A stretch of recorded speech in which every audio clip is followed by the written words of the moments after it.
Welcome to Prose and Cons, a podcast by writers for writers, brought to you by Precipice Fiction.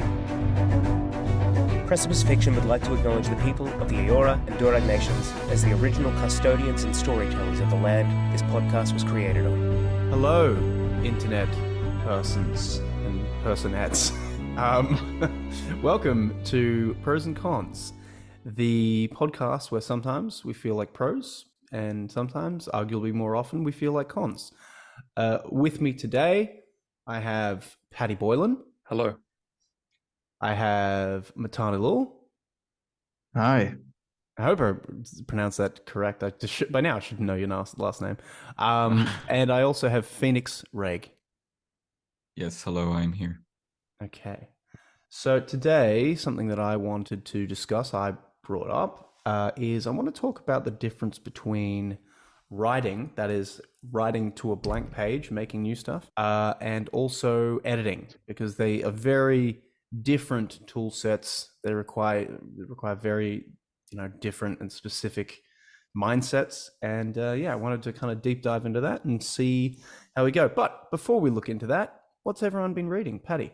I have been reading House of Leaves, and I'm about 3/5 of the way through it. I've talked about House of Leaves a few times before. Hang on, Phoenix and Matan, do you know what this book is? Have you ever heard of this? No. Okay, it's got a bit of a reputation. It sounds vaguely familiar, but I don't know why. Yeah, it turns up a lot in conversations about genre. It's a horror book, but it is a personal account of an essay about a documentary about a haunted house. And it's got like footnotes on the footnotes on the footnotes. And That's like Inception. Yeah, it's purposely designed like a maze of text for you to get lost in and feel bewildered by. It's very strange.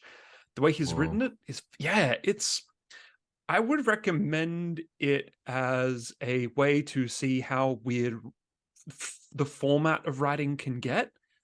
But Alex, I don't know if you are getting this. I'm kind of feeling like it's a bit of a slog at the moment. There's only so many digressions into what is a house? What is the nature of house? Before my eyes start to glaze over. And I love a good essay, but I'm finding myself kind of like, okay, I want to get on to the next thing to read now. Yeah.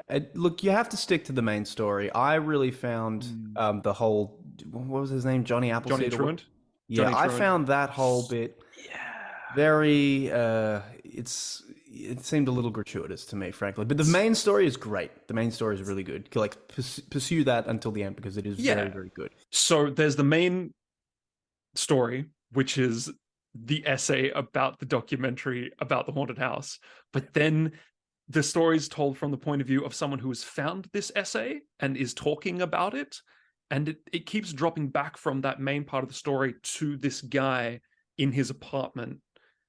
I don't know, it keeps dropping out of the story in a way that's not entirely satisfying. Like, you want to get back to the main core of the story. So many digressions about, like, going out to the club and meeting women and how they had sex. And I'm like, this is like the fourth time you've done this. And I'm just like, okay, cool, we get it, you fuck. Like, it's just a bit... Anyway. That is interesting. And Alex, I still would like to do a one-on-one episode with you someday about it. Because there's a lot to talk about. Yeah, that sounds great.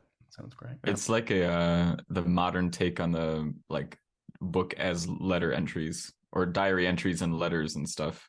Because like that was done with Dracula and yes, that was a pretty meta take. It's almost like now it's trying to get back to the cutting edge of meta storytelling.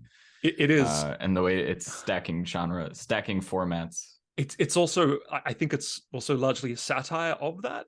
It reads sometimes very much as like a very self-aware satire. I don't know. It's interesting. It's clever. And I'm playing Elden Ring, and that was partly written by George R. R. Martin, so that counts as a book. Yeah, totally. Cool. All right, Phoenix, what are you looking at? I am actually rereading Harry Potter because I'm currently living in Chile, and reading Harry Potter is how I learn new languages. So I was reading the first book. Is reading the first one in Spanish. Who is? My brother. He's learning Spanish. Same thing. Very cool. Very cool. All right. Yeah, I was reading the first one in Italian, and now I'm reading the second one in Spanish. Are the curses the same? Are they still Latin? Did you change the curses in Spanish? Yeah. Okay. Matan, what's the name of the book in Hebrew?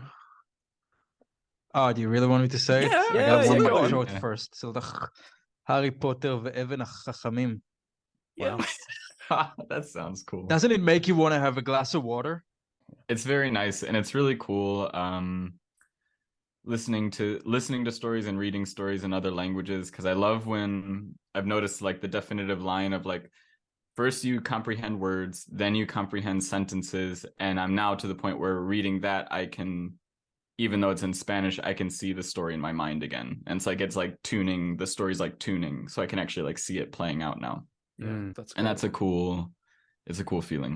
Yeah, that's wild. See, I've been doing that, and I like Harry Potter, so it's fun. Great. Cool. How about you, Matan? What have you been reading recently or consuming? So by myself, I've been reading Save the Cat, which has been recommended to me by our very own Alex, I believe, right? Was that you or Ali? No, that would have been Ali. some- I haven't read it. That would have been Ali. Screenwriting book, really great.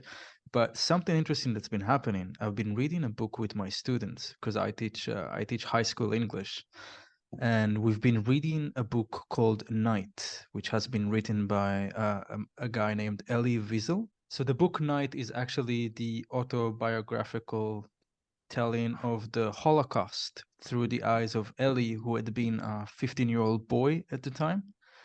And reading that in a room full of Jewish students who are the very same age that Elie had been, it's just powerful. Yeah. When I chose that book to read to them, I was a bit concerned, like, are they going to make fun of this? Because, it's kind of instinct when we're put in a serious situation and we're 14, 15, we kind of make a joke. And I've been just shocked by how seriously they're taking this. We did have to stop on more than one occasion because the events depicted are just intense. But yeah, it's a very powerful book, very short, about 110 pages, and not the first time I read it, but it still hits you. So I think I how don't- seriously high school students take stuff like that also has to do with how much they respect their teacher. So kudos to you for actually True. having a class that isn't going to treat that lightly. Yeah, True. not an easy read, but if anyone's interested in one of the more harrowing events in human history, I highly recommend it. You said it was a bibliography, or what was it? An autobiography. He basically, it's his life Autobiography. story, originally written in Yiddish, then translated to French, and from there to English. So it's a translation of a translation. So does that mean you're reading it to them in English? Yeah, but I am reading it in English. But there's something about translated English. I really love it. It's very straightforward, and I find that students usually deal with it better than natively English books. There's something about the translation. That's A translator interesting. wouldn't pick, a certain type of words that might be problematic. Okay, But right. that's just It's my just take. I get that. unambiguous. Yeah, I think it's partly because English has like 5 different words for everything. everything. Yeah. 180,000 words according to Wikipedia. That's the estimate. Yeah. 180,000 words. And does that include to- like the entire English lexicon, like including words borrowed, like fiance and I think things that's like what makes that? it big, right? I think Yeah. so. I think so. I heard French has like 1/6 of the number of words as English or something like that because English keeps taking words from different languages. Hebrew is a lot smaller than English. I think they estimate Hebrew to have like 50,000. Wow.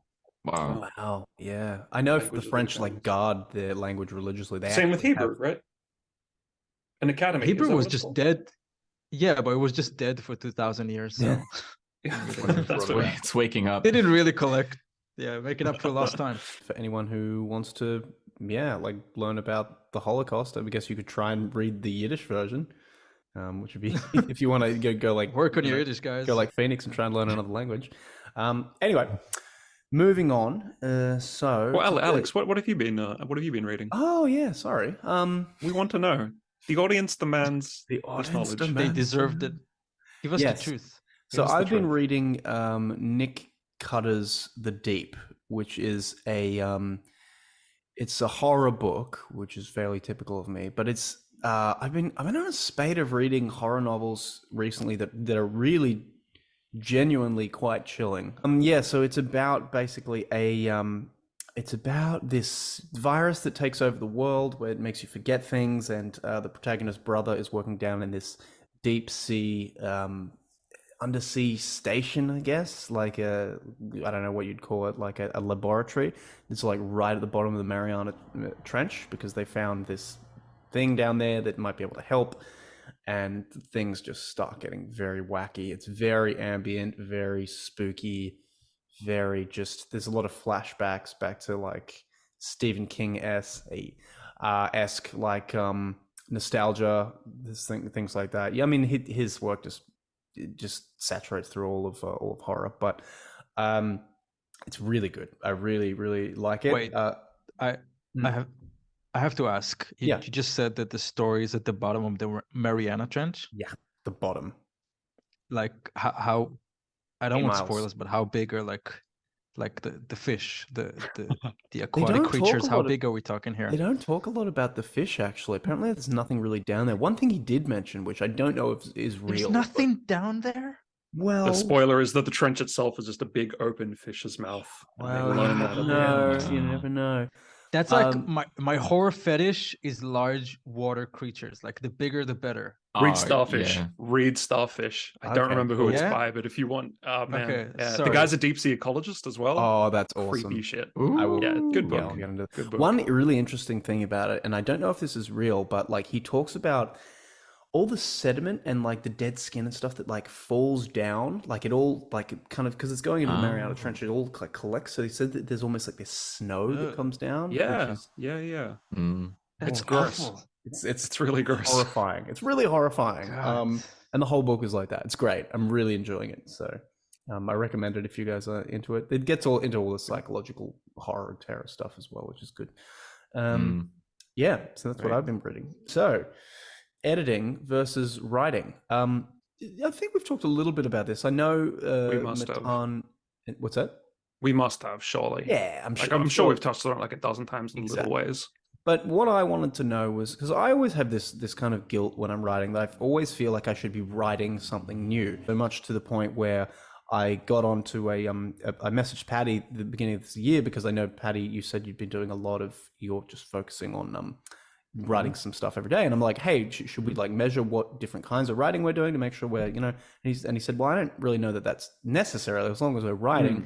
And it made me think, do I maybe have this relationship to it where I'm like, I don't count writing unless I'm actually making new words, and that seemed like a fascinating sort of thing.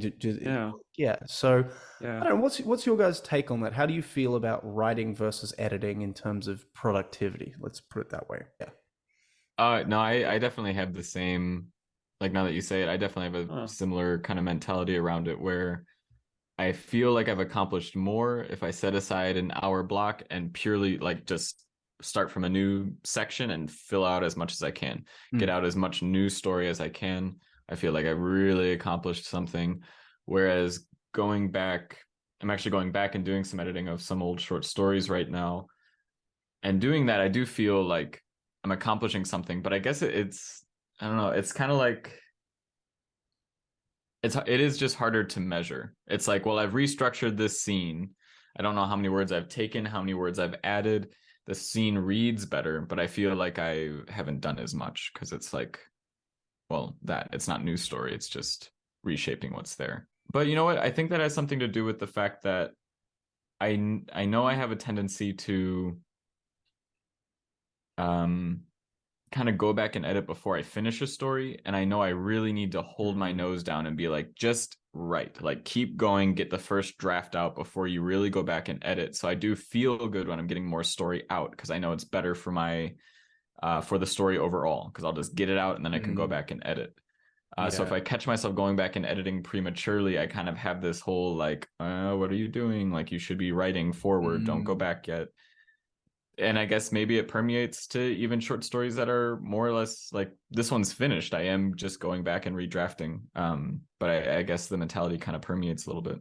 Contrary to popular belief, I don't actually go back to stuff I finished to rewrite them. I do a lot of rewriting on things that are unfinished, but I think I've only gone maybe once and actually rewrote an existing short story. Usually once I hit the end button, I'm pretty much done with the story. I do a lot of my rewriting as the process is still ongoing. As I'm writing the thing, even with my short stories, like a 4,000 word, 5,000 word short story, I'd probably write it in one hit or two and then rewrite. I think each writer has their own process. Some of us like to rewrite more than others. Others feel like if they're writing on a blank page, then they're being more productive. Personally, I really enjoy looking at something that I wrote and kind of analyzing it, trying to be my own feedback kind of cycle, reading it, trying to find something that's wrong with it, how to improve it, and kind of go from there. I cannot imagine showing something to someone without doing this at least once. Same. Yeah. But It feels too raw. But on the other hand, I think that if you sink too much into that habit, the blank page becomes more and more intimidating the longer you've been away from it. Especially if you're working on a big novel and you haven't seen the blank page in a while. Oh yes. At least for me, it's like hello darkness, my old friend, something like that. Yeah. Hello, pure white, my old friend. Yeah. That feels incredibly real. Yeah. What about Getting you? like an eye twitch over here. What about you, Paddy? How do you relate? Well, Alex, when we were talking about that, and you were like, "Yeah, let's like hold each other accountable." Yeah, sounds good. Do we count editing? I definitely would, because I mean it is just as important, right? I mean, if you have to write every day and don't edit, when do you carve out time for editing? I mean, I'm someone that struggles to find time to write as it is. I'm trying to write every day now, and so far that's been successful. But I would just get no time to edit. And I think I'm more similar to Matan in that, I mean, I like editing. I genuinely like editing. I like the fun. whittling, the whittling away until you've got a perfectly formed, Your statue to the ground, breaking it Little- with a 5-kilo hammer, and then screaming reassembling it's from rubbish scratch. and then burning Yeah. everything you've Yeah. ever done. Yeah, that too. I mean, I enjoy it, but I mean, it's so important. Like, you have to edit. So Yeah. if you don't place that with equal value, when do you ever get time? Having said that, yeah, I do serial over edit. I've noticed that I do it. I mean, I've got stuff that I've edited like 18 times. It's too much, and probably anyone reading it who wasn't me would be like, "No, this is just as good. You've just moved the then from the beginning of the sentence to the end of the sentence. Like, what are you doing?" So I got to get out of that habit. Well, you got to do that. I You gotta can't get tell the if you're end. being serious or not. No, I'm joking. Because there's a part of me that's like, yes, you do, Phoenix. Yes, you do. But Well, when I'm editing, I don't really trust myself to. Okay, so my process is, and I've probably said this on the podcast many times. I need to write it, and it needs to be more or less done before I want to go back and edit. Not necessarily because I don't think it could be better, because I always think it can be better. When is a painting finished? But just because, from a plot perspective, I need to see the whole thing on paper before I'm like, well, this part definitely needs to be changed, because otherwise, if the story isn't done and then I realize I've been tinkering around with this thing at the beginning and then something at the end happens that completely invalidates that, which is not, it doesn't happen all the time, but it does happen, or at least there's some sort of major insert you need to put into it. you could be on draft 5 of a scene that doesn't even make it in, right? That's exactly right. I'm finding that with my current work. 5? Actually, It's 5, it's that's always rookie numbers. it's always that 5. push and pull between like, well, this should be better. But so what I like to do is I like to go through it, have it more or less done, and sometimes I'll do that in 2 chunks. I'll just, like, for a novel, which I've written a couple of now, like I'll do maybe like a couple of months and do it, and then just put it down for a bit and go back and finish it, and then I have to go through and do one draft. But after that first draft through, that first redraft, I'm just like, I'm not going to be able to find anything significant here that needs to be changed. Someone else needs to get their eyes on this, which is what I've been doing with you, Paddy, in terms of the novella that I'm writing. I got through, and I was like, this is as good as I can get it at this stage. It needs to be shipped off to someone else to see it. which is very good, by the way. Oh, thank you. Praise it openly. It's great. It's really enjoyable. Thank you. I appreciate that. Yeah. My girlfriend has some other thoughts on it, but that's. It needs work, no doubt, but Mine does. I thought it was really fun. Oh, I'm glad you enjoyed it. Yeah. So, but yeah, I like what you said about like drafting is just important as generating new material, and yeah, the idea of placing it, like finding a separate time to draft is, now that I think about it, is kind of wild. Like, you probably really only get one stint of writing if you're not making writing your day job. So yeah, I mean, yeah, where do you guys carve out your drafting time? Do you just, well, I guess as you've said, most of you guys just do it within it. So you'll just write and then you'll edit and write and edit, which kind of makes a lot of sense. I think for me, it's not a separate thing. Okay.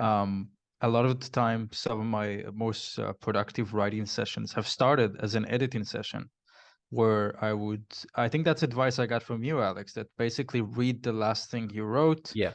And then kind of slide into the blank page Totally. with some sort of momentum. And Can you elaborate on that a little more? I actually don't understand what you mean by that. So, like, let's say I finished chapter 13 yesterday. Now it's time to write chapter 14. So I start the morning as I'm sipping my cup of coffee. I'm reading chapter 13, but since I am physically incapable of looking at something I wrote without messing with it, it often starts as an editing session. Yeah. And if I liked it, the editing session will be short and I will slide into the next chapter, into the blank page. If I hate it, I will just spend the whole morning rewriting chapter 13 and so on and on. But it's kind of my process. I mean, it's still progress either way, right? They're definitely, yeah. As long as it's better. Definitely. As long as it's better. So long as the edits are in their low teens, it's progress. I don't even know how many times I redrafted stuff. I don't check. I feel you. How many coffees did you have today? Who knows? Who cares? Alex, you said earlier that like it's probably a good way to do it. Like redrafting as you go on the like draft over scenes before it's totally finished. Yeah. Did you say that? I keep hearing advice now that says that's probably not the way to do it. You really do want to have a finished first draft before you. Yeah, I wouldn't do it like that because like I said, I don't think I would get caught in that editing rabbit hole where it's just like I just need to do it over and over again, because I'm like, look, how many different ways is this scene going to go? There's only like, I really like to think of a story in terms of its bare beats. And just think like, what's going on in this scene? What's going on in this scene? What's going on in this scene? How well is it written? Don't care. I just want it on the page. That's my first thing. That's like the skeleton. If you're making if you're building a car, I guess you start with the chassis, right? You got to have the chassis. If you don't have you're not going to be putting buffing the steering wheel or something before you've got all the stuff on. Like I just that doesn't make sense to me. Buffing the mirror dice. Yeah, that's right. Yeah, look. So my question to you guys is this: when you edit, are you just polishing the prose and grammar, or are you open to plot alterations? Like when you look at the chapter and you're like, you know what, the motivation here doesn't make sense. I know that I wrote, I finished the chapter, I should move on to the next one. But do you allow yourself to make these kind of changes, or do you just write it down as a note and say, draft 2, I will check this motivation at chapter 13 that maybe at the time didn't make sense to me? So that's what I'm asking. Because editing is not just, for me, it's not just grammar and prose. It's also what is this structural story as well. Yeah, that's it. I mean, for me, it's you just get the baseline down until it's like, okay, this is complete in some sense. Then after that, the big structural edits happen, and that's where I need help from other people to go like, that doesn't make sense. Why would he do that? And then I'm going, yeah, of course, that motivation is really weak. Why would I have that there? And then once that's down, and I'm like, I'm happy with how this story is structured. I'm happy with the beats. I'm happy with how it goes. At that point, then, and I'll, like going through it, I'll probably be making little alterations, but like it's not the focus. And then at some point, I'm like, okay, I'm happy with this now. Now I want to go back and fiddle with the prose. But those are different. Yeah. Those are different. Like what's the term? Like processes. stuff. different like swipes Not through. methodologies. Yeah. They're That's different tools essentially. It's different tools. That's like it's the same thing with like I get clients coming through that are like saying oh, okay, I just need an edit job. And then part of my first thing that I need to break down with them was like, okay, what kind of editing are you after? How many drafts have you been through? Have you had an edit done before? Have you had a structural edit done?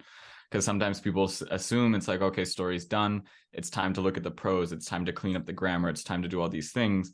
But first you have to look at the whole story and move, because that's where you're most likely to move giant chunks, maybe delete giant chunks. And then people end up paying for like fine tuning of sections they end up throwing out. So it's like, no, do a structural edit first, go through, move your big pieces, make sure the story's solid, then clean out.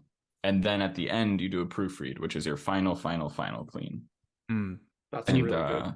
You've probably got a what's a copy edit before that, where you're going through and being like, oh, well, is this exactly what you want to write in terms of this? Is this how that's going to go across? Which is that finer tuned one, and then the proof is just that last idea. You have your beta reading, which is usually done during your drafting of your first draft when you're kind of shaping it. Then after that, you go into your structural developmental editing, which is like, I have draft one. Does this make sense as a story? And then after that, you can do your line editing usually after that, which is actually where you're not focusing on punctuation and grammar. You're focusing on fluidity of the lines. On more of a sentence basis, does it make sense? Does it read well? Does it flow? Things like that. And then you do your copy editing, which is your punctuation and grammar. That's more mechanical. That's just like, we got to clean these out based on a style guide. And then you have your proofread, which is like, all right, it's been through a round or two of copy, like go through and just make sure it's clean, catch the little things that snuck through. And then sometimes I'll do line and copy editing at the same time because they marry well, but sometimes I just do one or the other as well. Do you guys find white writing from the blank page? White writing, like, I love even that. though I keep That's such a good white writing. I didn't mean to say that. I thought you said white writing, like as in like writing onto the white. I really like that. Like, well, that's what it's called now. White writing. Yeah. All right, great. No, I just heard the term. I can segue back. Okay, I'll make it quick. It's I okay. just heard the term when I was in Colombia with my wife, black work and white work. So when they build a house, they actually give it to you without the paint. It's literally concrete. Right. And they call it the black work. The thing is whole. There's a door.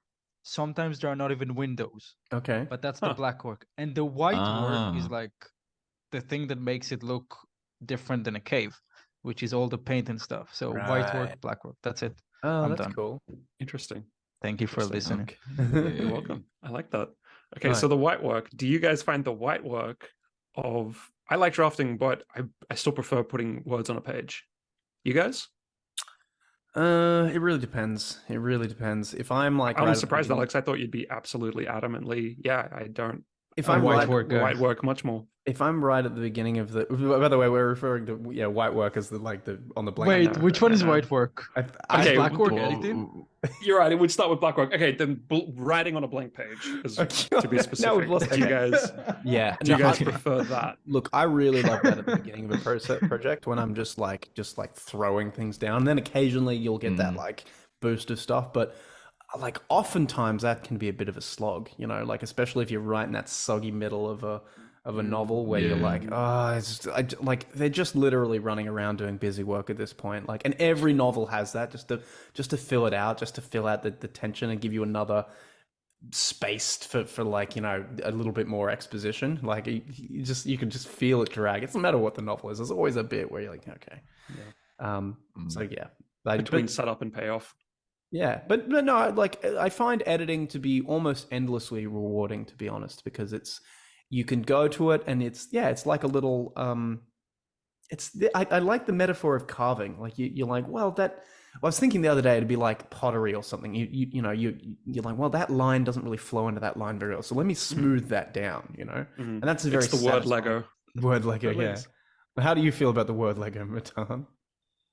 Oh man, I love that word Lego. I'm addicted. What can I say? Just the word Lego? I feel like the white page, it's it's a love-hate relationship, because I'm not gonna lie, editing is fun, but it's a lot more satisfying to finish your writing session with 2,000 words that just weren't there. Yeah. Like to say there was nothing there. This is a brand new story, and I can work with it. Yeah.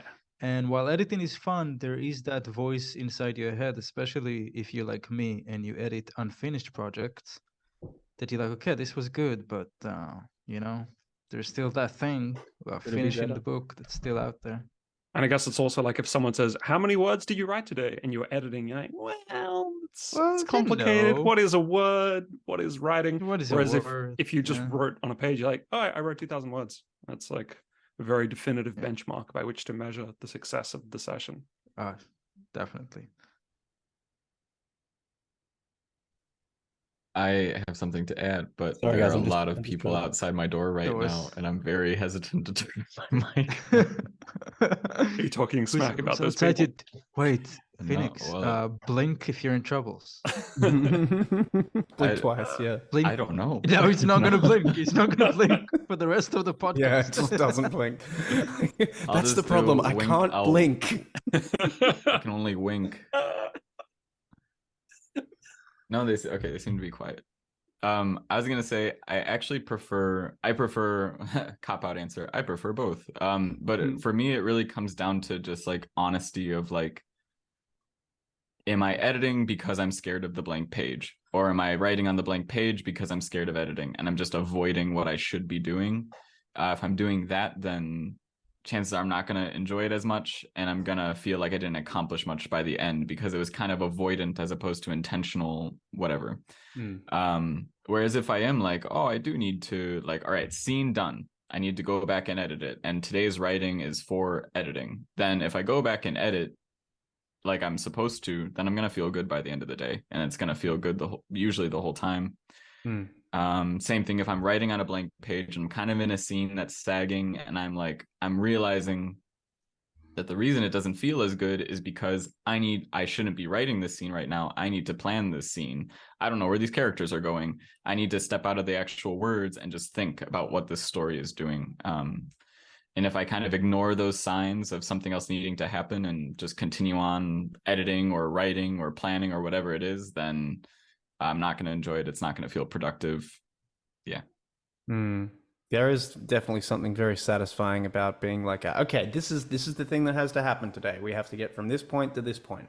And it doesn't matter if that's like, I'm going through the Patty's edit of my novella right now, and it's clear that I'm just like, okay, I go through this, I take his questions and comments as a jumping off point and go, that's true, but actually that makes me think of this other thing. And then instead of like immediately writing it down, I'll just put a note and then I'll continue on through. And that way I know when I get to the like edit, I guess, which would be the structural edit, I've just got this really clear roadmap that I can go, that's a good point. I got to fill that plot hole in with something. And just clarity, I think, is what makes writing or editing fun. Certainly editing. Yeah, it's very difficult to write if you don't know what's going to happen, or you don't even know what's on the other side of what's happening. You say that as a pantser, though. I would have thought that's 90% of the pantser experience. Is just like, who knows? That is and a true charging forward. That is a true pantser, and I don't really. You're a consider demi-pantser. myself like a full on pantser. Really, I always thought you were full. Let's I've just see what tried that, happens. and What's this some book of about? I don't some know. of the stuff that comes out is just a bit rubbish. So now what I need is at least, James describes the same thing, having at least these levels of like, well, he has to get to this bit, then he has to get to this bit, and then that has to happen, and that. And if I have that, I feel much more confident in the writing, and that actually lets it vary off into like different things that I didn't plan. Is that because you know how you're going to bring it back, or you know we're going to bring it back to? Yeah, if you're going to climb a mountain, you got to know where the mountain is. You know what I mean? Like you gotta have somewhere you're shooting at. You don't have to go there directly. You can go around or whatever. But I think through prose don't need to see the mountain to climb it. I think you might be right. You might be right, but I can't do that. I feel like even the most like sworn pantsers, even pantsers need to draft though. Like otherwise, it's just gonna I don't know. Sometimes pantsers go off in one direction for a particular scene because it's like flowing at the time when they're running, or like I do that anyway. And then I go back and I'm like, actually, I don't even want to go that direction. And then I have to cut the scene. But like, I feel like nobody can just, maybe somebody just like start to finish and just run off and pants completely and just I like didn't release the mean draft. without drafting. I meant without like beforehand plotting. I always thought that's what I thought. Pantsing, the definition was I'm writing without a plan. Well, it's a spectrum, you know. It's that some people I think do just write. Like I know everybody's favorite horror writer. That's number 2. Stephen King. I think he just does. No, but actually, I remember reading some stuff of. He has this fascinating thing where he'll tell himself stories when he's in bed, and he'll like think of the stories, and then he can't sleep that whole night. He did that with the Green Mile. Apparently, he like just figured it out in his head. So you know, that is a degree of plotting to a sense. But if you're just like writing totally into the dark, it's like with no destination or anything in mind. That's very scary. I always thought that's what you did. You know, I gotta say, Alex, I came into this podcast, you know, thinking you're just gonna spend 50 minutes dunking on editing, you know, like bashing it, and I'm positively surprised. Like, you've, I think all of us came here with our prejudice, thinking, oh man, Alex is just gonna rip editing to shreds. Yeah, editing sucks. I hate editing. I don't know. Like I saw it. I saw the topic. I'm like, okay, prepare to defend yourself, but. Phoenix, you were saying like, everyone drafts a little bit, probably. Like I don't see how it's avoidable, but I do wonder if there are any writers out there that what they've got on the page the first time. Pretty much. I feel like, as I say it, I'm like, there's got to be some. There's got to be someone. Like, is it any good? I heard like I'm sorry if this is completely fake, but I think I heard that Divergent was written in 1 month, like in just one. Yeah, that's possible. Like I haven't read it. It was turned into movies. Yeah. But the story goes that she wrote it in 30 days. Was her first book ever written. And you hear about stuff like that. It's inconceivable, but it happens. But hang on though. Like I believe that it was written in 30 days and it was her first book, but that doesn't mean it didn't go through multiple edits. Like this was a big publishing house thing. Like there's no way that was like page to publishing, like just with no redrafting or anything like that. Someone went to that and was like, okay, let's just have a look at what's going on here. They said the same thing about On the Road. He wrote that. I was thinking that. Yeah. Now that makes sense to me because it's just stream of consciousness. I heard he wrote it on a single reel of typewriter without pages. Yeah, exactly. So it's just. Did we bring up? Yeah. Did you bring up Cormac McCarthy again somehow? No, Jack Kerouac. On the Road. On the road. Yeah. Yeah. It's a great people book. traveling around America, and it is great. Yeah. If anyone hasn't read it, I really recommend it. It's very psychedelic and wild, and that the language is crazy. Don't watch the movie. Good. The movie is awful, but book's really good. So bringing it back to that, finding time to write versus finding time to edit. I don't know, how do you guys do it? I think we have covered that a little bit, but like, do you guys just all do it in the same setting? Like, is it like, what am I trying to say here? Like, do you carve out multiple sessions a day? I guess it's all different. Like, Patty, how would you do it? Matan sort of explained his process because obviously, Matan, you're doing it as you go, so it is inherently the same thing. But how would you do it, Patty? How would you like carve up a day in terms of writing versus editing? Now that I think about it, I don't think I have much of a plan. This is making me realize like the ways that I can improve my process. I guess I'd look at whatever seems to need attention in the story. I don't know how I do it now that I think about it. Okay, so I'm writing this novel, first novel I've ever tried, and some scenes are on their first draft, some scenes are like on their fourth. The thing's not finished. I know there's structural issues which I need to address.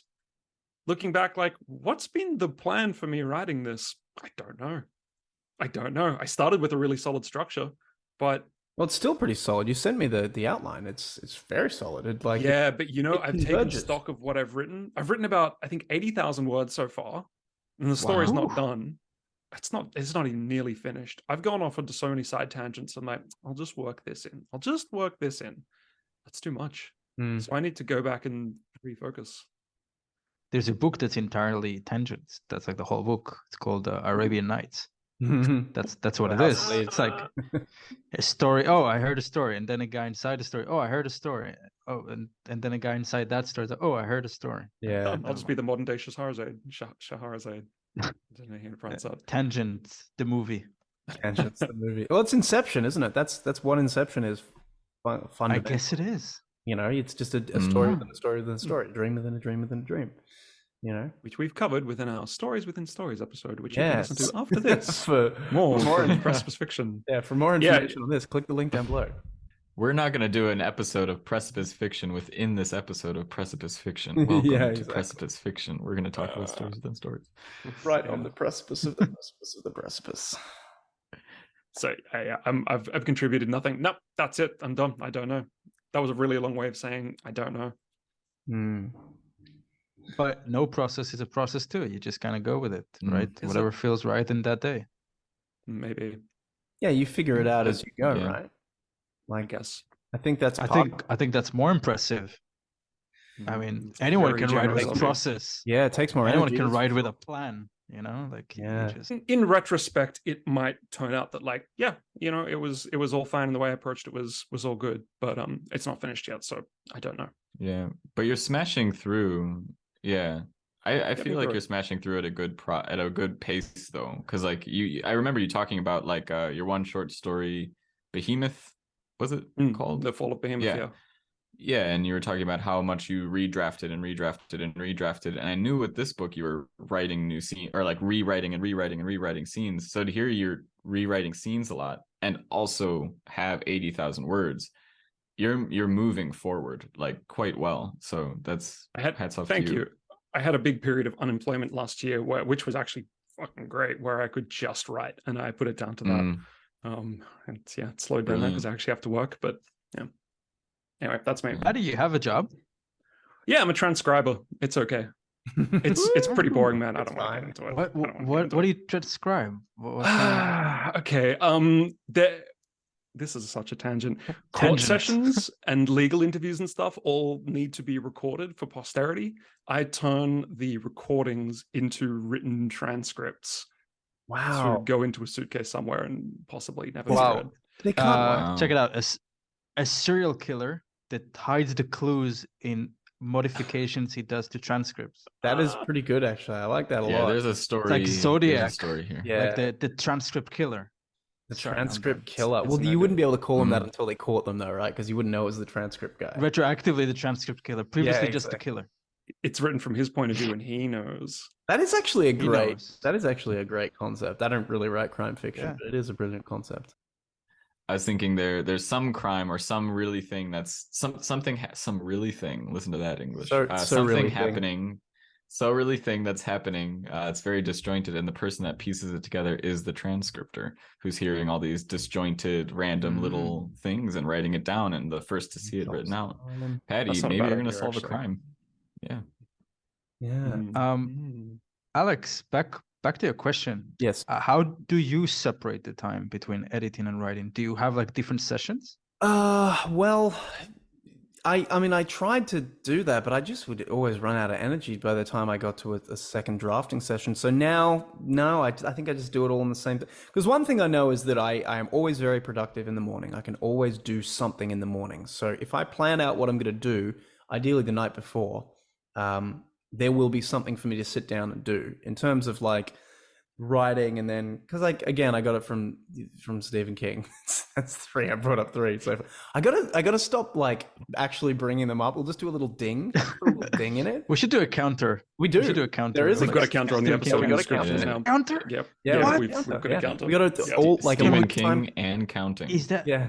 is that the only counter we have? Can we have Yeah. more counters? We can have more counters if you want. Let's Nobody whoa, can Alex. tell us I what. don't know if we want to encourage more counters. Whoa, in easy there. on the counter. No, Let's- He suggested that you write. He's like, here's what I do. I write in the morning and I use the evening for editing. And it's like, sure, but that's your whole job. That's you're Stephen King. That's what you do. Mm. You know. So I've quickly realized that is not a practical solution for persons who are busy. Not yet. No. No, I one mean, day. yeah, exactly. It's something to work towards for sure. But yeah, no, I like the idea of like just bashing it out in the morning and being like, cool, writing stuff is done for today. I've got my fix. So I think that's what I'm going to do.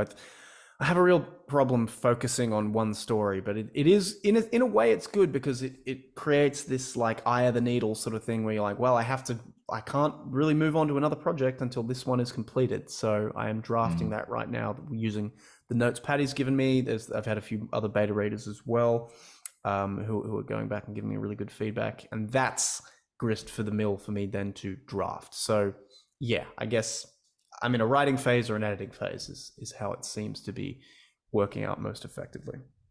I usually just set aside, I try to do 1 hour a day if I can, and say, all right, I'm setting a timer for an hour, or if I don't have time for that, I'm setting a timer for 30 minutes, and it's just like at least something.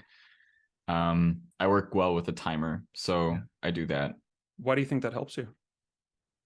It helps me because it keeps a sense of forward momentum. Even if I write nothing, I sat there with it for my allotted time. So it's like, the structure helps me mentally. Makes sense. As opposed to if I don't have the timer, I'm just kind of sitting and nothing's happening. I don't know how much time's gone by. I leave feeling like nothing happened. Whereas if I sat there and it's like, oh, nothing's coming to me, and I look at the timer and it's like, well, I have 10 minutes left, like sit with it for 10 more minutes, like stay with this. Then I feel like, well, nothing really came, but at least like I stayed with it, like I was in the space. I want to try that actually. So I think I could really benefit from that. Yeah, that's not a bad idea actually. Worth a try. Yeah, I mean, it's always like you can always write something. You can always write drivel on the page. The question is, can you be bothered to sit there and write that drivel? Is it worth writing that drivel? And I think for me, usually it is, because usually there'll be something out of it eventually. Like, you know, you might, even if that's only realizing like, hey, this isn't working, I need to try a different thing. Even if it's just that, I think that's still valuable. I think getting words on a page is valuable. But yeah, I don't know. How do you guys feel about that? Are you okay forcing yourself to write, or is it kind of just like you're just happy to sit there and be like, nothing's coming, that's okay? As far as writer's block goes, I rarely have an editing block. I think that's also almost my escape. When I have a writer's block, I'm like, okay, I'm gonna edit. Distraction editing. It's but the drivel, as you call it, is something that I think is very necessary. And because look, even if you delete the whole thing, you probably deleted it because now you know what you want. Yeah, which by the way, I would never do. I would never ever delete anything I ever wrote. Just because I deleted more chapters than we know. It horrifies us. We look on with that and just like, oh God, Matan, how? As nothing was. I think that it seems. I think that when I die, I'm going to be confronted with all the words I all the words you deleted. Like as Peter's going to be there. Punishment. Like, here you go. As punishment, they're gonna make me reread every chapter I've ever deleted. But you know what? You're gonna read it and be like, oh yeah, that actually wasn't so bad. Yeah. That's what's gonna happen. I'm going to hell for 100%. nothing. I'm going to hell for nothing, basically. You're the one that's saying your own words are hell, Matan. Oh God. This is a very we're holding up the mirror for you, man. I think I need a long hard look at my deleted words. Actually, Alex made me promise I'm not going to delete them, but copy and paste them into. Yes. It's like I'm sending them to the farm at this point, and the farm is a different folder. No, that's good though. I think like because I guarantee you'll go through those and read them at some point and be like, it's not that bad. I'm glad you're doing that now. I really am glad you're doing that. The whole reason why I'm writing today, I started a process of writing several years ago. I started writing a book actually, and I got, I don't know, I probably made reasonable progress, like 30,000 words, and I decided this isn't any good. I shouldn't be doing it. I went back and read it and thought, actually, this is pretty good. Yeah. This is why I'm writing now. It's because I reevaluated my old work. If I hadn't done it, I don't think I would be doing this. You never know. You never know. You know. You never know. Matan in a couple of years might be a different person to Matan now. You know. That's right. It never hurts just to keep it around, keep it in the farm. You know. So I'm glad you're doing that. if you are doing that. If you are actually, I am. I can share my screen. I have You know, that. I believe They're you. I live, believe you. swear. That's- I can show you. They're fine. Nothing's been done to them. they're fine. We have your words. They're fine. They will not be hurt as long as you do exactly what we say. They will not be deleted. Okay, I think that's probably a good point to call it, to be honest. Let's see. I'm going to bring this quote. This is a great quote. I do actually want to talk about this quote just to see what everyone's interpretation of it, because me and Matan have very different interpretations of it. Okay. So this is by Mark Twain. He says, substitute damn every time you're inclined to write very. Your editor will delete it, and the writing will be just as it should be. That's by Mark Twain again. So my interpretation on that is that it's throwing out a red herring and being like, if you put damn every time there's a very, that the editor's going to be so caught up with getting rid of all the damns and being like, why have you written damn every time, that they'll actually neglect to edit the rest of your work. So you'll sort of trick them into not doing anything. That's what I thought. What did you think about that? I mean, it's pretty obvious. The guy just want to make sure he doesn't use the word very. I mean, I think you just look too deep into it. It's kind of like my poetry teacher, like, what did he mean by that? What does he plan? No. I don't know. Like, so he's saying it's better to write damn than to write very? For what it's worth, maybe I actually the think... varies... Oh, no, you go. Go ahead, Paddy. Be the tiebreaker. Matan. Okay. Insist. I think he's saying the word very sucks. And right, okay. if you put damn instead, the editor It'll will be taken out automatically. Okay, yeah, fair enough. That's how I took it as well. I took it as But Matan, but also- when I heard Alex you say that, that actually sounds very Mark Twain. I thought to he be was being like sneaky. trick the editor, and then your stuff will never be edited, because he was a genius and thought very highly of his own writing. So I actually think maybe you're right, Alex. But I don't know. We'll never know. Maybe so. It made I really like the idea of just changing all the varies to damn, and that being the just leave them. I love She was that a idea. damn was a damn smart tall girl. man. Damn good. Damn delicious. Yeah. Okay. All right. Well, I think that's it from us. There's been some very insightful, Damn insightful advice here. We're damn near the end now. We're damn near the end now. Well, this has been myself, Alex, Patty, Matan, and Phoenix. Signing off. We'll see you next time. Bye-bye. You're listening to Pros and Cons, the Precipice Fiction podcast.